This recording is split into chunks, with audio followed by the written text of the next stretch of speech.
ರಾಷ್ಟ್ರೀಯ ಹೆದ್ದಾರಿಯಲ್ಲಿ ಕಾರು ಸಾಗಿಸುತ್ತಿದ್ದ ಟ್ರಕ್ನಲ್ಲಿ ಭಾರೀ ಅಗ್ನಿ ಅವಘಡ. ಕಂಟೇನರ್ನಲ್ಲಿದ್ದ 8 ಹೊಸ ಕಾರುಗಳು ಸುಟ್ಟು ಭಸ್ಮ. ಮೇಡಕ್ ಜಿಲ್ಲೆಯ ತುಪ್ರಾನ್ ಮಂಡಲದ ನಾಗುಲಾಪಲ್ಲಿ ಗ್ರಾಮದ ಹೊರವಲಯದ ರಾಷ್ಟ್ರೀಯ ಹೆದ್ದಾರಿ 44ರಲ್ಲಿ ಕಾರುಗಳನ್ನು ಸಾಗಿಸುತ್ತಿದ್ದ ಟ್ರಕ್ನಲ್ಲಿ ಗುರುವಾರ ಮಧ್ಯಾಹ್ನ ಭಾರೀ ಬೆಂಕಿ ಕಾಣಿಸಿಕೊಂಡಿದೆ. ಮಹಾರಾಷ್ಟ್ರದಿಂದ ಹೈದರಾಬಾದ್ಗೆ ಪ್ರಯಾಣಿಸುತ್ತಿದ್ದ ಈ ಟ್ರಕ್ನ ಕಂಟೇನರ್ ಒಳಗಿದ್ದ ಶೋರೂಮ್ಗೆ ತಲುಪಿಸಬೇಕಾಗಿದ್ದ 8 ಹೊಸ ಕಾರುಗಳು ಬೆಂಕಿಯ ಕೆನ್ನಾಲಿಗೆಗೆ ಸಂಪೂರ್ಣವಾಗಿ ಸುಟ್ಟು ಭಸ್ಮವಾಗಿವೆ.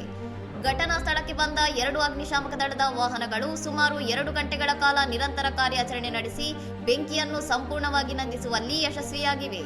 ಅದೃಷ್ಟವಶಾತ್ ಟ್ರಕ್ ಚಾಲಕ ಮತ್ತು ಆತನ ಸಹಾಯಕ ಸಮಯಕ್ಕೆ ಸರಿಯಾಗಿ ವಾಹನದಿಂದ ಹೊರಬಂದಿದ್ದರಿಂದ ಯಾವುದೇ ಪ್ರಾಣಾಪಾಯ ಸಂಭವಿಸಿಲ್ಲ ಎಂದು ತಿಳಿದುಬಂದಿದೆ.